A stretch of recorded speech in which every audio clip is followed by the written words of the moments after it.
compartimos los links para aquellos que no pueden por estas cuestiones técnicas, digamos, que de último momento. Bueno. Perdón, compartan el nuevo link en el grupo de la red de mediadoras, entonces puede ingresar nuevamente Celia, claro, o la si quieren. Sí, exacto. Ahí mandé. Exacto. Bien. Bueno, mientras se van sumando, voy admitiendo, a ver qué más me quedó. Bien. Bueno, ¿se me ve bien? ¿Se me escucha bien? Sí, Patri, se te escucha re bien. Buenísimo. Está. Cualquier cosa, alguien que le falte ingresar, me avisa. Si vos me podés apuntar, Elsa, si hay alguna persona que quiere ingresar, entonces yo ya empiezo, porque lo que tenemos está un poco limitado el tema del tiempo. Bueno, yo me voy a referir en cuanto un poco a lo que ya, refrescar un poco lo que Patri, ya dijo. Sí. Patri, disculpa que te interrumpa, pero Miriam te va a presentar. Ah, pero ya me presento. Bueno, Miriam, presentame otra vez. Sí.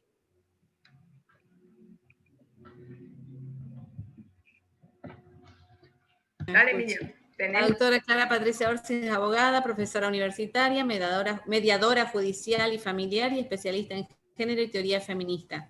Integra también, igual que la profesora Elsa Montiel, la Red Federal de Mediadoras con Perspectiva de Género. Te escuchamos, Patri. Bueno, muchísimas gracias, chicas. Muchísimas gracias por la presentación de lujo de Miriam. La verdad, muy generosa de su parte. Bueno, yo voy a hablar, más que nada, vamos a refrescar un poco de lo que es género, la terminología que estuvo compartiendo recién Elsa con nosotros. Lo importante que la formación de futuros mediadores y también de operadores del derecho desde el enfoque de género, ¿no es cierto? Nosotros como operadores del derecho solemos actuar como abogados de parte acompañando a la persona a la mediación, y algunos de nosotros también tenemos formación en mediación, tanto general como mediación familiar. La mediación opera desde la premisa de que las partes, a través de un proceso de negociación asistida por un tercero neutral, pueden encontrar por sí mismo una solución satisfactoria a sus conflictos, atendiendo los principios rectores de la mediación, la voluntariedad, la confidencialidad, la imparcialidad del mediador, la participación directa de los involucrados, además de las condiciones de igualdad para poder negociar. En este último elemento es en el que ha estado el centro de la preocupación y esta tensión que se visibiliza en cuanto a la asimetría que hay entre hombres y mujeres. Esta construcción está marcada por valores sociales que se tienen de las funciones y los papeles que desempeñan las personas, y también la forma como se relacionan los sexos y cada uno de estos a su vez en sus grupos. Había hablado recién Graciela que el género es una construcción social que se diferencia de la sexualidad, que es una construcción de tipo biológica. La CEDAW, en su artículo 25, establece justamente que el género se define como los significados sociales, y también como también él habló de los roles, las expectativas y los estereotipos. Cuando hablamos de género, no solo hablamos de mujer, como decía Graciela, sino de una construcción cultural de feminidad y masculinidad, de los roles, de esas prescripciones, de esas expectativas que se tiene de lo que debería ser una mujer y de lo que se consideraría es un hombre. Y retomo un poco los conceptos de rol femenino, como la cuestión reproductiva, la del cuidado, la del trabajo doméstico, la del trabajo dentro de la casa, y a su vez, comparación con lo que es el rol masculino, el rol de proveedor, del espacio hacia afuera, el espacio público, el trabajo que es de alguna forma remunerado, reconocido. El trabajo doméstico no es remunerado, pero ¿y si faltaría? Ahí se nota justamente esta cuestión de estas diferencias. Y los estereotipos son esas imágenes estructuradas, como también hablaba Graciela, de lo que se entiende por ser mujer y ser varón, en cuanto a que el hombre es fuerte, dominante, valiente, independiente, y la mujer sería sentimental, frágil, dulce. Hoy en día, esto está de alguna forma, después de muchas luchas de muchas predecesoras nuestras, está cambiando esta cuestión a nivel de esta construcción social. esta socialización como proceso que también refería Elsa, está de alguna forma mostrándonos esta nueva forma de ser varón y de ser mujer. Aunque en las cuestiones a veces del ámbito laboral todavía cuesta un poco, porque hay muchos, sobre todo aquellos lugares de poder, de decisión, que son ocupados más por la mayoría de hombres que por las mujeres. Es lo que nosotros llamamos el techo de cristal. Aunque la mujer tenga la formación educativa, que tenga la capacidad, obviamente también vemos que hay ese techo de cristal en cuanto a acceder a esos lugares de poder. Hablamos entonces de lo que se conoce como desigualdad estructural, porque está bien que se dice que a partir de la normativa que se reconoce en nuestra misma Constitución, la normativa y los tratados internacionales, obviamente la Comisión Interamericana de Derechos Humanos entiende que la igualdad es un derecho humano, pero también tenemos que reconocer que estamos ante la desigualdad estructural. ¿Qué llamamos desigualdad estructural? Existen obstáculos invisibles, o sea, que no se encuentran expresados en las normas, sino ¿dónde vemos esto? En los hechos y en las prácticas. La desigualdad estructural constituye no solo una forma de comprender las condiciones actuales de mujeres y hombres en una condición de desigualdad por múltiples causas. Pero entender de desigualdad estructural nos otorga la posibilidad de comprender y estudiar el porqué. Si una mujer ya realizó sus estudios, está dedicada al campo laboral y es altamente competitiva, al final encontrará los mismos obstáculos que una que no lo está para insertarse de lleno en igualdad de posibilidades en todas las personas. ¿Y a qué traigo a colación esto? Y sobre todo en esta época de pandemia que se agudizó esta desigualdad estructural. Fue un tema de un congreso que acudimos con Lili. Recuerdo que se habló mucho de esta cuestión, que se agudizó más esta desigualdad estructural porque la mujer se ha visto sobrecargada, además de tener que realizar el teletrabajo, también tiene que dedicarse a supervisar la educación de los niños en casa, las tareas propias del hogar, y descuidando a veces, y en gran parte, accesos quizás a un mejor nivel de educación. Supóngase que ella quiera acceder a algún posgrado, realizar algún tipo de especialización, no tiene el tiempo material y el tiempo para sí misma. Entonces fíjense que aunque la norma nos esté determinando esta igualdad que se les da de oportunidad a ambos sexos, en realidad también estamos viviendo cuestiones de desigualdad estructural. La conferencia de la ONU en Beijing en 1995 elabora un concepto nuevo, que es el gender mainstreaming, que sería la transversalidad de las perspectivas de género. ¿Y esto qué significa? Tiene el objetivo de incorporar el género a las instituciones y políticas públicas para ayudar a corregir justamente estas desigualdades, aquello que no podemos llegar a ver en su totalidad. En Argentina, la ley 27.499, conocida más como Ley Micaela, busca desde este enfoque de transversalización de las cuestiones de género, capacitar a todas las personas que desempeñan la función pública en todos sus niveles y también dentro de sus jerarquías, en los poderes ejecutivo, legislativo y judicial. Y según la autora Marcela Basterra, ¿qué busca esto? Busca transformar la realidad a través de la información y sensibilización y aprendizaje de las necesidades que la vulnerabilidad de las mujeres de alguna forma reclama. Habíamos visto también con Graciela el tema de la interseccionalidad, que se junta muchas veces a esta desigualdad de productos del género, otras características sociales como la clase, la etnia, la edad, la orientación sexual, y viene justamente a ampliar esta brecha de desigualdad. No es lo mismo ser una mujer de sectores populares que una de clase media con acceso a determinados recursos. Más aún si se suma también el tema de la edad y también el tema, por ejemplo, de pertenecer a un pueblo originario. Quien de alguna forma estableció esta terminología de interseccionalidad fue Kimberly Crenshaw, una activista feminista, que de alguna forma lo que quiso es llamar la atención sobre la opresión sufrida por las mujeres de color en Estados Unidos.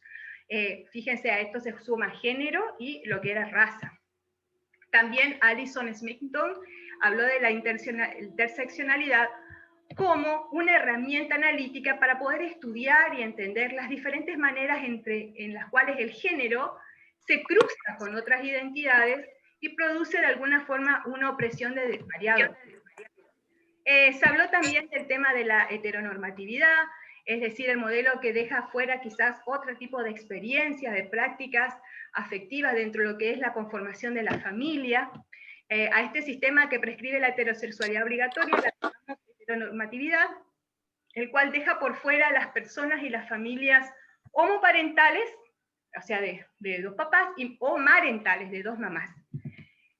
La práctica de la realidad cotidiana nos demuestra que no hay un modelo único de familia, que hay hoy tenemos nuevos correlatos en cuanto a las organizaciones familiares, y tenemos que pensar también otras formas de ordenamiento de género y familiares más amplios e inclusivos.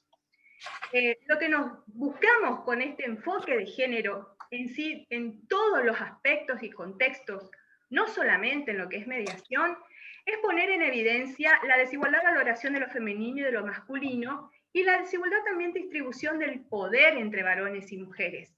No solo analiza a las mujeres, sino las relaciones que hay entre los géneros, a fin de poder explicar estas desigualdades, visibilizarlas, mostrarlas, no dejarlas en un lugar oscuro donde no se puedan ser tratadas, y de alguna forma al no ser tratadas y al no ser visibilizadas, lo que hace que es reproducirlas. Entonces es importante el reconocimiento de un enfoque de género para poder actuar también. Cuando hablamos de género, hablamos de relaciones de poder. Michel Foucault hace un análisis de las relaciones de poder que forman el pensamiento occidental y están presentes en nuestras relaciones de todos los días. Estas relaciones de poder reproducen dentro de las familias también y dentro de las parejas, dando lugar a veces a estas relaciones asimétricas. La pareja a veces asume roles que tiene que desempeñar en función de las creencias. Las creencias son muy fuertes todavía dentro de nuestra sociedad. Morgade hablaba mucho de que a veces a la sociedad le cuesta su tiempo poder internalizar estos cambios culturales, pero lo importante es trabajarlos, empezar a hablarlos, no dejarlos, como decía, en la oscuridad. En los casos de sociedades occidentales, por ejemplo, el patriarcado ha marcado la organización social de los individuos. Y como también refirió Elsa, Maffei hablaba de lo que es patriarcado como esta organización política, social, religiosa, basada en la autoridad y liderazgo del varón, o sea, con el predominio del varón sobre las mujeres. Eso en cuanto a refrescar y poner más que nada el contexto de lo que estamos hablando cuando vamos a hablar sobre este contexto en mediación. Recordemos que la mediación es un método no adversarial en la gestión de conflictos, que utiliza herramientas de acercamiento, de entendimiento con el otro, aceptando diferentes puntos de vista y la búsqueda de posibles soluciones de forma conjunta con la asistencia del mediador. Recordemos que como método de resolución adecuada de conflictos, la mediación se caracteriza por ser un proceso en el cual el mediador es un facilitador de la comunicación. Se utilizan las herramientas de comunicación como la escucha activa, la empatía, el parafraseo, el mensaje yo, el pensamiento lateral, sin fin de herramientas que lo que busca es facilitar esta comunicación, esta relación, esta toma de conciencia de que hay un conflicto, porque así como los abogados trabajamos con el conflicto, los mediadores también trabajamos con el conflicto, pero de una diferente manera. En especial dentro de lo que es género, se está dando dentro de lo que es una capacitación de la mediación familiar. Hablando con las colegas de la red la otra vez, estábamos planteando el hecho de que tendría que ser ya desde el comienzo de la formación del mediador que se den estos enfoques de género, no solamente dentro de lo que es una especialización en mediación como la mediación familiar. ¿Por qué? Porque así como el conflicto es parte de la vida y es transversal a todo el contexto y aspecto, también lo es el género. Entonces es importante desde el vamos dentro de nuestra formación poder conocer cuáles son los elementos que nos podemos encontrar ante un conflicto que puede ser no solamente familiar, puede ser también una parte de una mediación comunitaria, de una mediación de un consorcio, de una mediación que tiene que ver con, con aspectos en general. Volviendo a lo que es mediación familiar, que es la especialización donde se da conceptos de género, es el proceso en el que una tercera persona, el mediador, ayuda a los involucrados en una ruptura familiar, en especial a las parejas en vía de separación o divorcio, a comunicarse mejor entre ellas respecto de algunos o de todos los temas relacionados con la separación, el divorcio, los hijos, la economía, el patrimonio familiar, entre otras cuestiones. Y voy a dar un breve repaso a lo que es nuestra ley de mediación prejudicial obligatoria, que es la 1782C, anterior 6448, en la cual se establece en su artículo 2 cuáles son los puntos que se pueden tratar en mediación familiar prejudicial, que serían cuestiones patrimoniales derivadas del estado de familia y patria potestad, alimentos, régimen de visita o régimen comunicacional, y la atribución de la vivienda conyugal.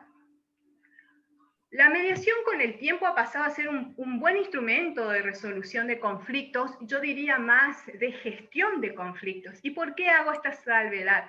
Fíjense que Bush y Folger hacen esta diferencia de que no podemos hablar quizás tanto de resolución de conflictos, porque a veces vamos a una mediación y no se resuelve al punto en el momento, no se llega a un acuerdo, pero ya se empieza a transformar la relación con esta comunicación, con que las partes se escuchen, con que las partes a través de este desarrollo de la empatía se pongan en el lugar del otro y traten de pensar por qué esta persona ve así la cuestión, por qué yo quizás no puedo verlo. Entonces, de alguna forma es una parte más de gestión que de resolución.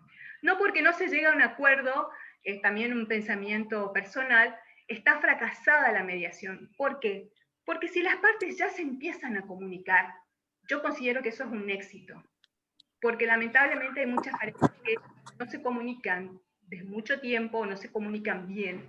Entonces, en este ejercicio que se da de las herramientas de la comunicación en la mediación, el hecho de que se empiece a hablar, a escuchar del otro lo que sucede o cómo se siente ya es muy importante. La persona mediadora ofrece a las partes un espacio neutral, imparcial, confidencial, para poder gestionar de forma positiva sus problemas, sus desavenencias. Esa es una de las expresiones que Merino cita cuando habla de mediación familiar. Vemos ahora el rol del mediador desde el enfoque de género. El hecho de que el mediador sea más que nada consciente de sus propias resonancias, ideologías o sentimientos, es importante para que esté constantemente revisando su neutralidad y su imparcialidad. Y también es importante esta formación de género para que pueda reconocer cuando se dan estos sesgos de género y se pueda trabajar sin afectar la objetividad del proceso. Sobre todo, como la de las parejas que traen, o sea, las parejas también traen sus propias ideologías, traen sus propias resonancias, entonces se trabaja con eso, pero también es importante que el mediador vaya haciendo constantemente una evaluación de cómo va sintiendo, cómo va manejando esa situación.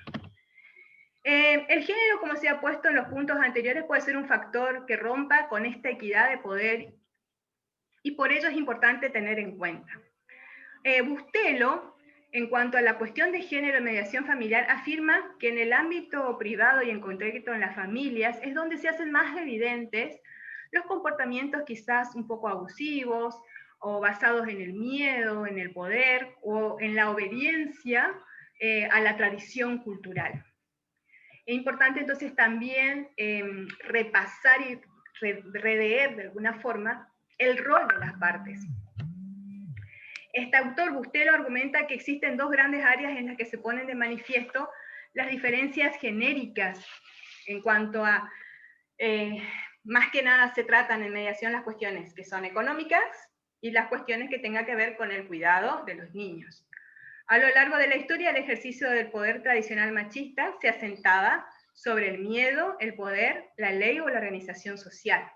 En la actualidad, debido a la revolución femenina, estos patrones están cambiando, por lo que el uso de la fuerza, miedo y ahora es repudiado por la sociedad, la ley o la estructura patriarcal que de alguna forma se está empezando a romper.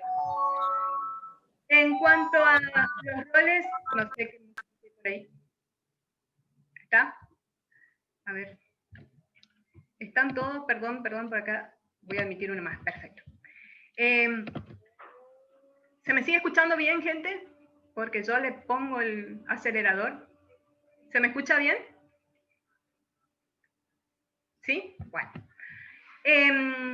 Habíamos hablado entonces de que para este autor Bustelo, a la hora de analizar el tema, por ejemplo, de los hijos, la importancia de cuidarlos, los gastos, el varón suele encontrar un punto difícil porque a veces, por el hecho de no estar mucho, hablo en general, en la cuestión de la crianza, le cuesta poder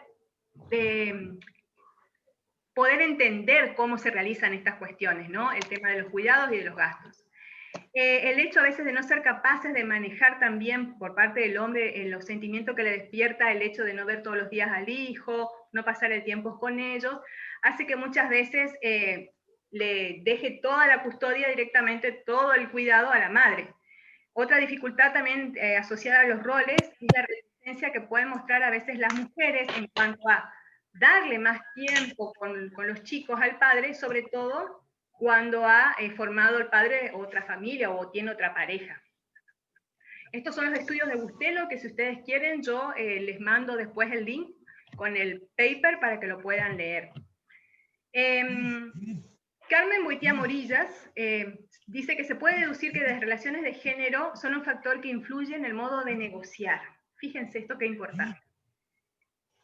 El factor género influye mucho en la forma de negociar los intereses propios y ajenos. Es por esto que tanto los comportamientos cotidianos de una pareja como sus estrategias de negociación se diferencian en función del género de quien está negociando. El género y los desequilibrios que generan en las relaciones interpersonales es sin duda un factor a tener en cuenta a la hora de trabajar con las partes. Las personas mediadoras a partir de la asunción de esta desigualdad de poder, en mayor o menor medida en todo lo que es sobre todo cómo se da la relación interpersonal. Según estas investigaciones, los mediadores han observado que aunque puede percibirse ciertos cambios de roles de género, aún los hombres se muestran más interesados en los temas económicos y las mujeres en los temas del hogar, la educación y el cuidado de los hijos. A las mujeres, según este estudio, les cuesta empoderarse y reclamar los derechos a la hora de negociar, sus derechos propios. El rol de cuidadora de la mujer y su implicancia en el tema de cuidado. Se pueden distinguir dos tipos. Joaquín, ¿vos tenés activado el Bluetooth? ¿Vos tenés activado tu Bluetooth? Desactiva, por favor. A ver, ahí estamos. ¿Me escuchan? ¿Sí? Bien. Sigamos. Dijimos que el rol de cuidadora de la mujer y su implicancia dentro de lo que es la custodia y el cuidado cotidiano de los chicos es importante. Sobre todo ante la creencia generalizada, vuelvo con la palabra creencia, la creencia generalizada de que el cuidado de los hijos sigue siendo responsabilidad de la mujer. Y los que están dirigidos a la tendencia creciente que hoy, la custodia es compartida entre ambos progenitores, pero suele suceder que a veces los padres no se involucran tanto en esta cuestión del cuidado de sus hijos, ¿no? Y muchas veces también el tema de custodia, el cuidado, cómo se ejerce en este régimen comunicacional suele ser un instrumento para de alguna forma manipular a la otra parte. En cuanto al rol femenino de la sensibilidad y el tabú masculino del hombre que no puede ser sensible, que no puede llorar, que había visto hoy Graciela cuando hablaba de los roles, podría darse el caso de que al relacionar feminidad con sensibilidad y la masculinidad con la instrumentalidad, los hombres se encontrarían de alguna forma un poco en desventaja a la hora de poder expresar sus sentimientos, aún así dentro de un proceso de mediación. Efectivamente, a los hombres les cuesta más hablar de sus sentimientos, incluso afirman que no suelen mostrar abiertamente sus sentimientos por considerarlos una cuestión de debilidad. Por ejemplo, llorar frente al mediador o frente a la pareja. que es un aspecto que está cambiando, sobre todo en lo que son familias jóvenes, parejas jóvenes. También está importante el tema del rol del hombre proveedor. Se relaciona mucho con la cultura tradicional, en la cual el rol que tenía que cumplir el varón era de ser proveedor. Y se relacionaba con la mujer, que tenía que tener el rol de cuidado. Hoy en día también vemos que en las parejas jóvenes la mujer ya se ha sumado a la fuerza laboral y también tiene ese rol de proveedora. Por lo tanto, es importante también tener en cuenta que, supónganse en parejas de nuestra generación, 40, 50 más, sigue manteniéndose para el hombre muy fuerte ese rol de proveedor. Sin embargo, en las parejas más jóvenes encontramos que este rol de proveedor es también compartido. Yo quería compartir también que a veces nos cuesta a las mujeres tomar consideración de la importancia que es también tener un tiempo, y pienso que eso en un proceso de mediación, yo lo digo desde abogado de parte, ¿no? Acompañando muchas veces a mis clientes, y transmito esto también a mis colegas, el hecho de concientizar a la mujer de que también ella tiene derecho a tener un tiempo para sí misma, un tiempo para evolucionar dentro de su ámbito laboral o dentro de su ámbito educativo, y que a veces cuesta mucho desprenderse de ese control o de ese cuidado hacia los hijos, ¿no es cierto? Hay que también, yo le daba a veces a los alumnos la grilla del reloj de los roles, ¿no? Para que puedan ellos de alguna forma tomar como un cronograma diario de todo lo que hacen en el día.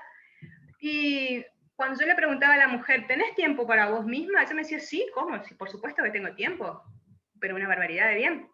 Pero al hacer este cronograma, por ejemplo, de 7 de la mañana a 10 de la noche, se daba cuenta que a veces no tenía ni una hora para sí misma.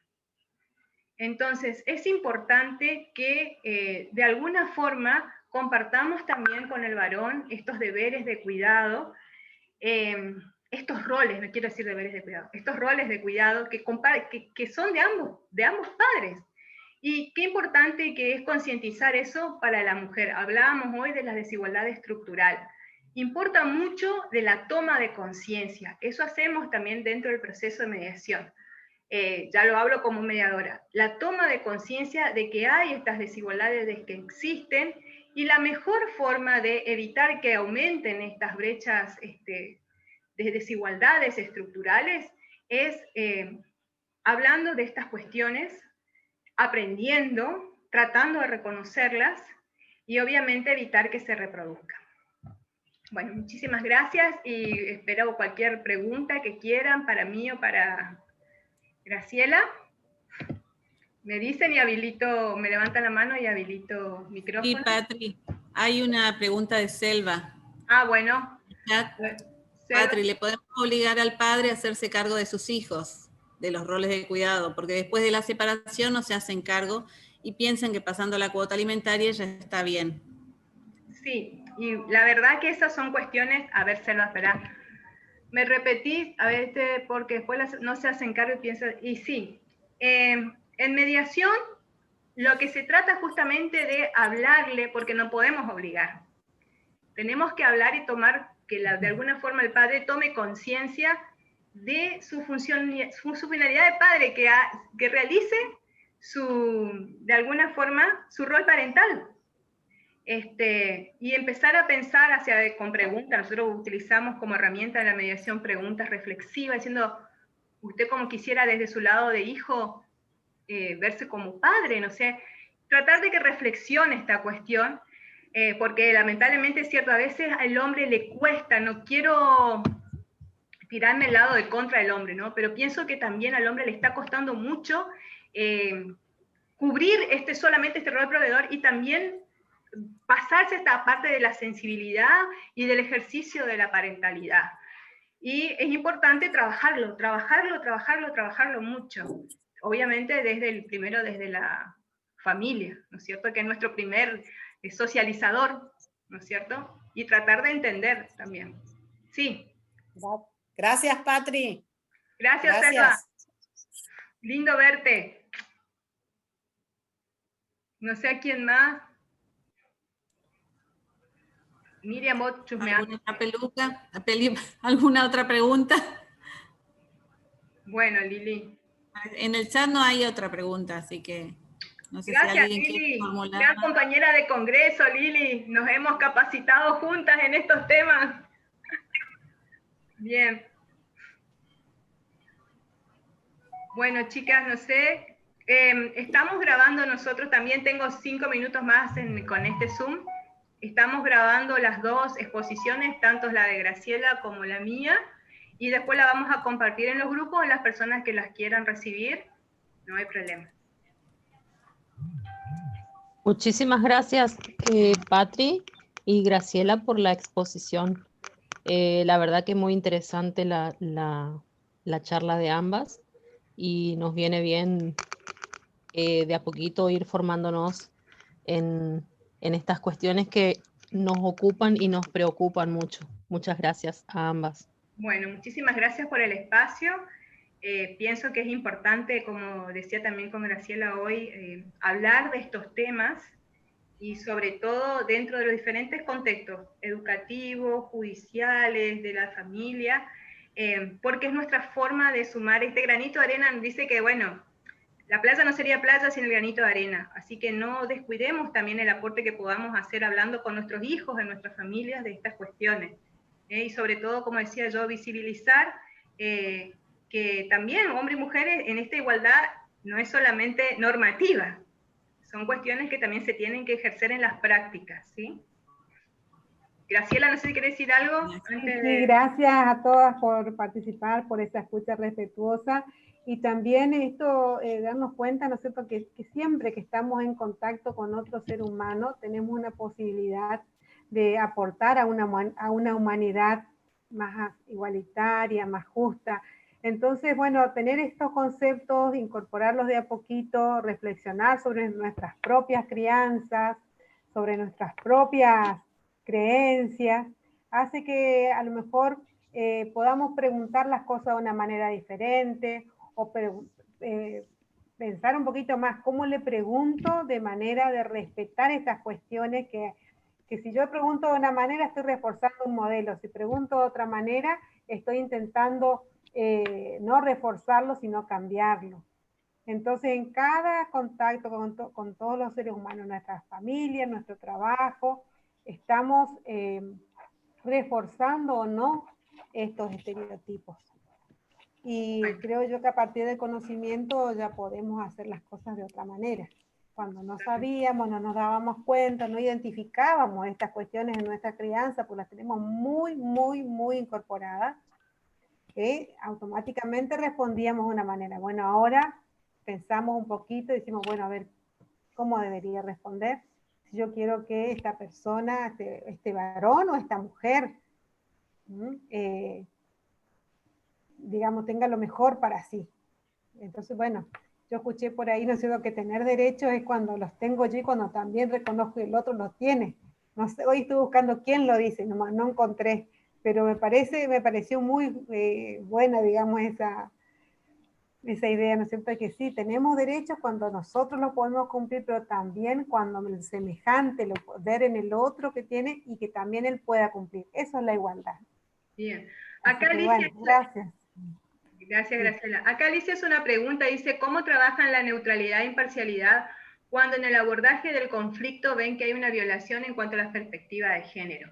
Obviamente todas estas cuestiones se trabajan mucho a través de la toma de conciencia, ¿no? De la pregunta, las preguntas circulares, y esto se trabaja en privada. ¿Por qué? Porque si yo lo trabajo delante del otro, puede llegar a comprometer mi imparcialidad o mi neutralidad. Tenemos herramientas para trabajar en privada, como ser el tema de agente de la realidad, abogado del diablo, son las herramientas en las cuales nosotros de alguna forma le decimos a la persona, ¿por qué usted piensa así? ¿Usted considera que este tipo de pensamiento conviene a la resolución del conflicto? ¿A qué se debe? A veces, yo decía que el mediador tiene que constantemente revisar también cómo se va sintiendo, porque nosotros tenemos que tratar de ser de alguna forma lo más objetivos posibles. Y tenemos que ayudar a la persona que también vea esa objetividad.